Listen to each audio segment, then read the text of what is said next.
Hello, welcome to Free Bible Commentary with Pastor Teacher Dr. Bob Utley. Be sure to visit Free Bible Commentary at www.freebiblecommentary.org. Now, here's Bob.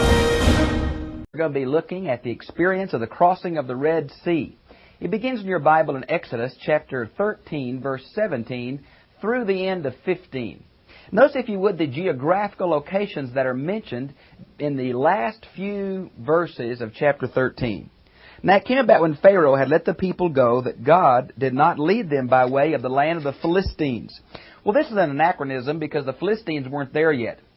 The Philistines came from the island of Crete. They tried to invade Egypt around 1200 BC and couldn't do that, and settled on the southern coastline of Palestine. So they're not there yet, but the reason God didn't take them that shortest way, which would be right up the Nile River and then along the coast into Palestine, is because Egypt had numerous fortifications there, because that was the easiest and really only way to come into Egypt without going to the desert, which was extremely difficult. So God took them a different way from the shortest way, and we're going to see why. Even though it was near. For God said, lest the people change their minds when they see war. They would obviously have to fight their way out. These were a slave people. They'd been trapped for years and years and years now. They had no military training. They still had a very subservient attitude. And God was afraid they would turn back. I think it says something of man's free choice in the midst of God's will for his life, that God's going to protect them from becoming discouraged and turning back. And we're going to see that even with God's protection and provision, these people came so discouraged and wanted to go back to Egypt numerous times. Now, notice it says, hence God led the people around by the way of the wilderness to the... Now, you have Red Sea. The term in Hebrew is Yam Suf, or Reed Sea. There has been great discussion about exactly what body of water these Israelites crossed.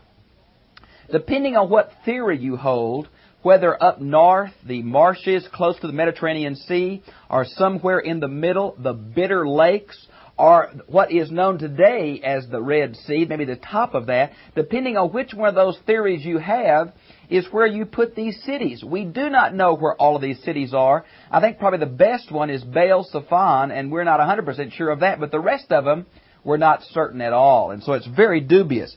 But I think the Reed Sea, a little bit later on down here, we're going to find a Hebrew name in chapter 14, verse 2, that means salt marshes. So to me, the center area in the area of the Bitter Lakes is probably where they crossed. Now, and Moses took the bones of Joseph. Remember, Joseph asked that when they left, they take his bones with them. You might want to see Genesis 50, verses 24 and 25. Joseph was mummified, and they're going to take him with him to bury him in the promised land. For he had made the sons of Israel swear, saying, God shall surely take care of you, and you shall carry my bones here with you. Then they set out for Succoth. Now, on your maps, you see Succoth, but we are not certain where it is. It depends on what route you want to take of where you put that. And encamped at Ethon on the edge of the wilderness. And the Lord was going before them, a pillar of cloud. Now, this is the word Shekinah. The rabbis made this up. It's from the root to dwell. And it's the idea of God dwelling with His people. We think it was the symbolic presence of God with the people of Israel from this time until the crossing of the Jordan River. After the crossing of the Jordan River, it becomes the Ark of the Covenant as the symbol of the presence of God. And the only time I think it appears after that is in Solomon's dedication of his temple. Although when Isaiah saw the Lord high and lifted up and the smoke filled the temple, it's the same idea. This idea of a cloud of glory that represents the presence of God is found throughout the Scriptures. I think not only of coming down the tabernacle and here in the Exodus experience, but I kind of think in the New Testament, the cloud that overshadowed the group there when Jesus was baptized and God spoke out of it. The cloud that overshadowed the Mount of Transfiguration, God spoke out of it. The cloud that took Jesus from the Mount of Olives at His ascension, and the cloud that's promised to return when Jesus returns. Now this is an exciting cloud in the presence of deity. Now, notice where it says, by day, and led them on the way in a pillar of fire by night. In the daytime, it was a covering to keep them being sunburned. At night, it was a fire to light up the camp. And he did not take away the pillar of cloud by day, nor the pillar of cloud by night from before the people. Now, chapter 14. Now the Lord spoke to Moses, saying, Tell the sons of Israel to turn back. Now, if you look at some of the maps that try to show us where these are, they were kind of wandering aimlessly, it's going to say, back and forth, back and forth. And God put them in exactly the geographical place where Pharaoh thought, I've got them now. They're trapped against the sea, against the desert. I'll get those slaves back. But God put them there to show them His power, His love, and His provision, as well as to show the Egyptians that He was truly God. I think God's whole attempt at working with the Egyptians, taking all that time to go through the plagues and all those months of interaction with Moses, every one of those plagues seems to affect an Egyptian deity. I think God was trying to witness to the Egyptians as well as deliver the Israelites. Now, and they camped before Pi-Haroth, which means the region of the salt marshes, between Migdol, which means the watchtower, and the sea, and you camp in front of Baal-Zephon, which means Baal of the north, which shows the Canaanite fertility religion had really permeated northern Egypt, and that's what's really going to be the plague to the children of Israel. Opposite, by the sea. Now, by the sea would determine what body of water we think they crossed, okay? For Pharaoh will say to the sons of Israel, they are wandering aimlessly. This is the idea of confused. He's obviously had spies out there watching them. And they seem to be going back and forth, and he's going to take the advantage of it. And then it says here, verse 4, Then I will harden Pharaoh's heart. I discussed this quite often, this idea of hardening. Several times through this experience it said God hardens Pharaoh's heart. Several times it says Pharaoh hardens his own heart. And one time it says Pharaoh's heart is hardened and doesn't say who did it. I believe in predestination and foreknowledge. I also believe in free will. So I think what we have here is the same idea as Judas Iscariot. God knew what Judas would do, but God did not force Judas to do it. God acts on the basis of what He knows men will do, and yet man is still responsible. Now that is true in the areas like Pharaoh and Judas. That is not true in the area of personal salvation, for God does not choose us because we will someday choose Him. Salvation is totally apart from grace, not because of man's actions or works. And so it's true with unbelievers, but untrue in the form of believers. Now, I've done a tape called Predestination and Free Will. I'd love for you to send for that. And he will chase after them, and I will be honored through Pharaoh and all his army, and the Egyptians will know that I'm the Lord, and they did so. Now, you might see verse 18, where it also again talks about the Egyptians will know. I believe God is working in a way to bring enlightenment and truth to the Egyptian people. I think that's so true. Then the king of Egypt, we normally call him Pharaoh, was told the people had fled. Pharaoh and his servants had a change of heart toward the people. My goodness, that was a drastic change of heart. He lost his own son. But notice what a devastating this would be to their agriculture, to their economy. They had these slaves for decades, and now they're going to be gone. Well, it was a drastic monetary problem, economic problem, agricultural problem, building problem. It was going to devastate their society. Pharaoh had a change of heart. So he's going to get these chariots ready. No, it says, and he made his chariot ready, and he took his people with him, and he took 600 select chariots. That's quite a few chariots to have. There's been some fight over the number. Chariots at this time were not used for war. They weren't converted yet. The Hittites were the first to use them for war. The Hittites were the first to use a three-man chariot. We think these are three-man chariots mentioned here. We're not 100% certain. These chariots here would be more for fast mobility than warring instruments themselves. Now, we think these are made of semicircular of wood, 2 large wheels with a rope-meshed bottom, probably 2 horses. There were 3 men. There was the captain of the chariot, there was the driver, and there was the warrior. Now, we get that from Hittite documents, not from Egyptian, but we think that's probably true. And so these chariots were rapidly moving troops, and that seems to be the idea here. Notice it says in verse 7, and all the chariots of Egypt with officers, that seems to be the third man, the director, the officer involved over them. And the Lord hardened Pharaoh's heart, king of Egypt, and he chased after the sons of Israel as the sons of Egypt were going out boldly here. It means with a high hand, with joy. They were going out purposefully. That would be a better way to put it. Then the Egyptians chased after them with all their horses and chariots of Pharaoh, his horsemen and his army. I think that's still, we're talking about the whole group describes the chariot armada, okay? They overtook them camping by the sea. Don't you know those slaves who'd been just free were there taking a bath, enjoying that water, playing around with the kids, and they suddenly saw this dust on the horizon. Said, "Oh, I wonder if a dust storm's coming." Pharaoh and 600 chariots topped the hill. Friends, you know about confusion. You talk about mad time of scrambling around, and it's so characteristic of us. They were afraid. Circumstances overwhelmed them. They thought God had abandoned them, and immediately they attacked Moses. Poor Moses. He's getting beat over the head for something he didn't even have anything to do with. You brought us out here to kill us, boy, Moses. And this happens throughout the experience. God's bringing them from a slave nation to His people. It took a lot of time. He's going to be patient with them. But here they are, griping, frightened, cried out to the Lord. When that didn't work, they cried out to Moses. Verses 10 and 11. Let's see. Let me go down to verse 13. And Moses said to the people, "Do not fear. Stand by and see the salvation of the Lord." And the word salvation is from the root word for victory. And basically it means to be spacious, to be in a large area. It's the idea here of physical deliverance. Only in the New Testament does it have the concept of spiritual deliverance. Okay? Now, verse 15. Then the Lord said to Moses, "Why are you crying out to me?" Moses dropped down on his knees and started praying. I love this text. I get so tickled here.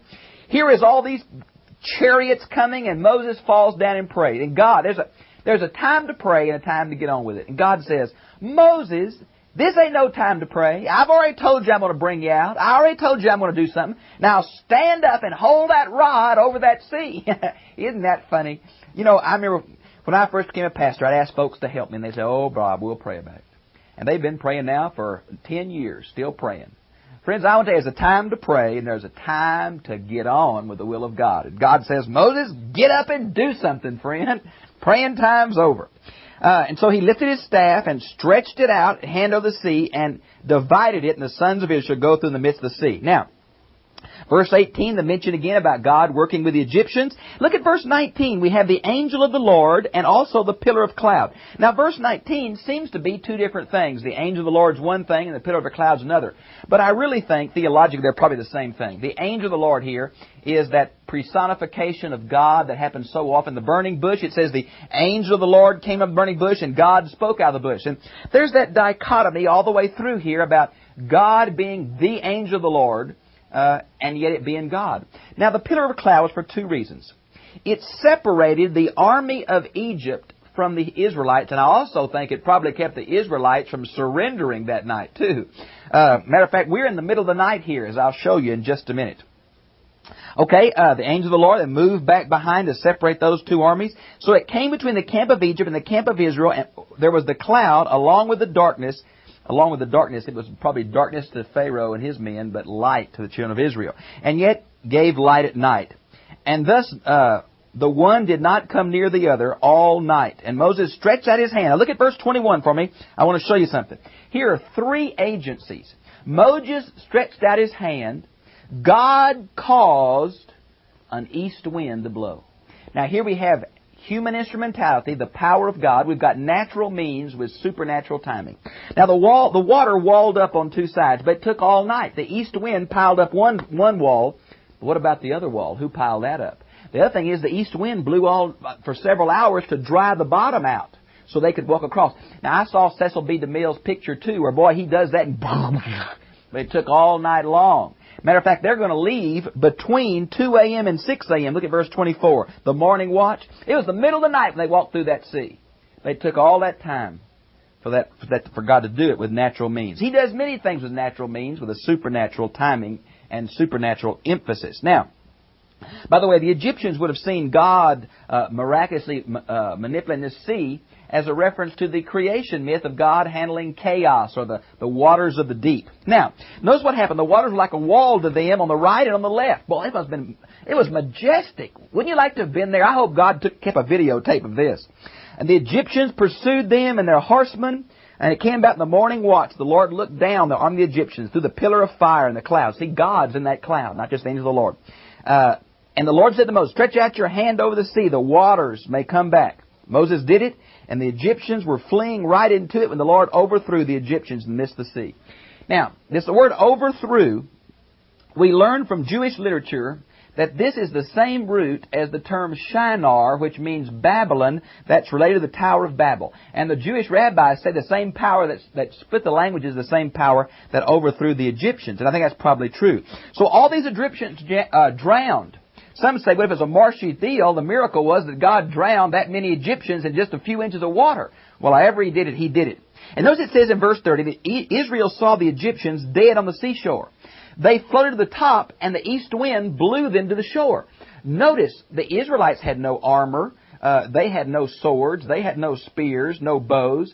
God equipped the Israeli army for their struggles in the wilderness with the bodies of these dead Egyptians that floated to the shore by the east wind. God's provision. Now, notice in verse 31.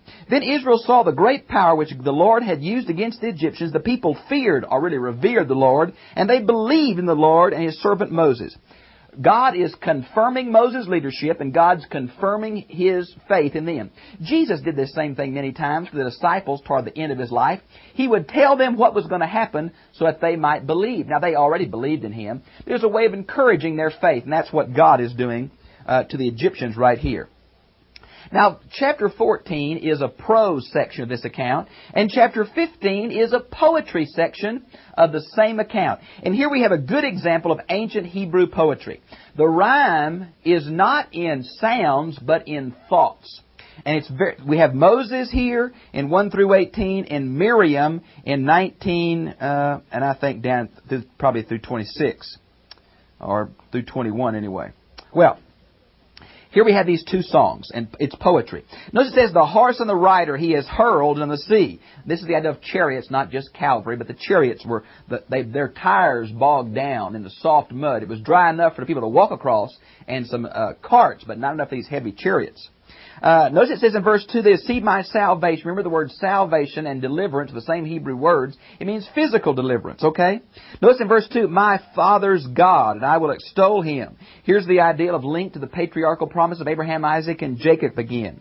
God as a warrior. This is what the phrase Lord of hosts means. God is the captain of the armies of heaven. He's called that several times through here, okay? Deuteronomy 1:30, Joshua 5:13 through 15. 2 Chronicles 20:29, God as warrior. The Lord is His name. This is the word, see the word all caps in large, the word Yahweh, Y-H-W-H. It was only revealed to Moses in Exodus 3:14. It's from the Hebrew verb to be. I think it means I am the ever-living, only living one. That's the idea. Okay? Now, notice it mentions the Red Sea here, but really it's the Sea of reeds, Yam Suf, where it was, we're not sure. They fell like a rock. Well, I guess they did. They're wearing armor. Thy right hand, in verse 6, the right hand of God is a symbol of power, authority, His action, His, willingness to help. That's the right hand. It's anthropomorphic because God does not have a right hand. Notice in verse 8, the blast of His nostrils, the waters were piled up. Well, this is the theological understanding of the east wind coming at the right time with that kind of intensity to pile those waters up. So there we have, another anthropomorphic phrase. Verse 11 is interesting. Who is like Thee among the gods, O Lord? Who is like Thee, majestic in holiness, awesome in praises? Now, I believe in monotheism, but apparently it was somewhat of a theological development in Israel. This is what we would call henotheism, or monolatry. Israel worshipped only one God, while not denying the existence of others. I think there's somewhere around 63 foreign gods listed in the Old Testament. Originally, God was supreme among all gods, but later He was the only true God, and everything else was probably fallen angels, or false gods, or the demonic. But that developed some. Very soon, though, full-blown monotheism is certainly a part of Israel's faith. Working wonders. This is the God who acts. That's what makes Him different from all the other gods. He does something. He acts in history on part of man. The earth swallowed them. This is the idea of Sheol, swallowing something up. Verse 13, in loving kindness. This is the special Hebrew verb hesed. As Yahweh is the covenant noun, hesed is the covenant verb. It means no strings attached covenant loyalty. I personally believe, theologically speaking, it is very similar to the New Testament word agape in its connotations. Thou hast led the people. Here is God as shepherd. You might see Psalms 23. whom thou hast redeemed. This is the word for Goel, which is the kinsman redeemer or the kinsman avenger. You might well see the book of Ruth where Boaz acts that way. It's God as a near kin to purchase us back from slavery. And here it's the physical slavery of Egypt, and also, I think in a real true sense, the spiritual slavery of sin and death. Okay? Verse 14 and 15 talk about how the other nations around were fearful and paralyzed at what Israel's God had done for them. 16, the same thing. Until the people pass over. Now, this could mean Jordan or Canaan. It's obvious that chapter 15 is written long after 14 is the actual historical account.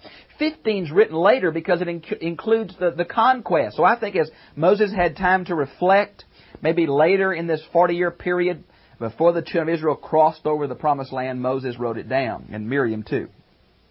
Now, notice it says, whom thou hast purchased, the last part of verse 16. There's the idea of redemption again, the Goel. Verse 17, in the mountain of thine inheritance. We found this quite often in the Rosh Hashanah text. Here it refers to Sinai or Horeb. Now, it goes by two names. Some think it's the mountain range of Horeb with Sinai, the particular peak, but we're not really certain there. Notice verse 18, the Lord shall reign over forever and ever. This is the idea of God as king, which is found throughout the Old Testament. Let me give you a few references. Numbers 33:21, Numbers 24:7, Deuteronomy 33:5, Judges 8:23, Psalms 10:16, and 10:29 are just a few of God as king. That's why Samuel was so hurt when Israel wanted a king, because God was their king. And that's what the whole deal in 1 Samuel about anointing Saul was such a hurtful thing. Notice verse 20, we have Miriam the prophetess. Well, isn't that something? Here is a woman called a prophetess. She's going to speak for God several times. You might want to see Numbers 12:2, Micah 6:4. And not only that, but she's dancing. Woo, wouldn't that cause trouble? A woman preacher dancing. Well, here we have it right here in the Old Testament. Now, the word, let's see. Here's Miriam's song. Miriam's song is a redundant of Moses' song, but I guess she went out and led the women in an emotional and immediate song of praise with a tambourine. It's kind of an instrument with skin over it. By the way, they wouldn't allow that in the temple. Even then, they wouldn't let certain things. I kind of get tickled when you say, well, you can play this instrument in the church, but not this one. Well, Israel did the same thing. They had certain instruments you could play and certain instruments. So here is Miriam out dancing with the women. And this happens all through the Old Testament. There is some cultic dancers that dance in the temple. But here it's like when the men return from war, the virgins come out to meet them dancing. And so it's a pretty common thing. Now, let's see. Moses led Israel from the Red Sea, and they went out into the wilderness of Shur, and they were there 3 days in the wilderness and found no water. And they came to Marah, which means bitter, and they could not drink the waters of Marah, for they were bitter. Therefore it was named Marah, or Mara. Now we'll see Numbers 33:8. Now here we have another classical experience of human nature. God had just delivered them from this army, killed all the Egyptians, washed all their provisions up to shore. And just a few days later, they're thirsty now. And God brings them to a water, directs Moses, but the water doesn't taste good. It's bitter. And they start griping and griping and griping. First they gripe at God. You read us out here. We're going to just die of thirst. And they gripe at Moses. It's all your fault. You promised us. So God says, Moses, throw this bush in the water. Now here's God using natural means again. What kind of bush it is, I don't know. There's ancient tradition, a certain kind of bush you can throw in. It has a real strong taste, and it covers up the mineral taste of the waters. I don't know if it's a natural means or a supernatural means, but God used a natural bush to somehow placate these people, let them drink this water. But isn't it just funny? Here they are in God's case. They saw all His miracles in the plagues. They saw all His miracles in crossing the Red Sea, and they're still afraid God's not going to provide. Man, doesn't that sound like us? It certainly does. Certainly does. So the people grumbled at Moses, verse 24. Isn't that typical?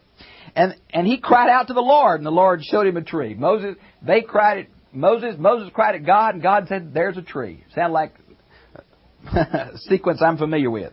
He threw it in, the waters became good. There he made them a statute and a regulation, and there he tested them. Now this word tested is very interesting. I think God will test all of us. He tested Abraham. He tested the children of Israel. I think Jesus was tested some of the things He had to go through. The early church was tested with persecution. I believe a test will come, but it's a test for strengthening, not a test for destruction. And it will probably come in the area of our individual or corporate priorities. God wants to make sure that we're first, just like He tested Abraham with Isaac. God's going to make sure we love Him. Untested faith may be true faith, but it's not strong faith. And so here God is testing these people.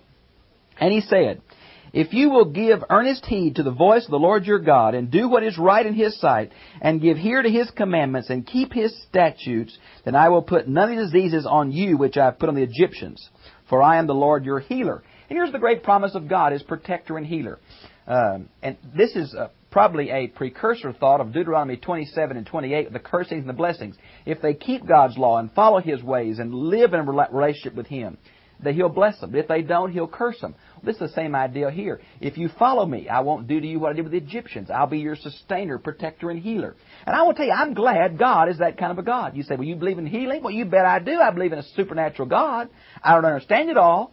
I don't understand how God provides all my needs. I don't understand how God protects me from things I never know would have come. And I don't understand how God heals and doesn't heal. But I'm so glad that we've got a supernatural, powerful God that acts on our behalf when it's best for us. And yet He tests us to see our attitude, see if we really love Him. Because I think sometimes we're more prone toward loving the gifts than we are the giver. Isn't that the truth? Now, they came to Elim, where there were 12 springs of water and 70 date palms. They camped there beside the waters. Well, that sounds like a lot when you think there's probably 2.5 million folks. I don't know how far 70 date palms will go. But here they were at a cool oasis, and they were satisfied because the waters tasted good and there was something to eat, so they didn't gripe anymore. Well, the children of Israel are a perfect symbol of us as they saw God's power, but just continue to say, what's the matter with you, God? Don't you care? And we got to be careful to keep our eyes off circumstances and on God, because He will always provide our need.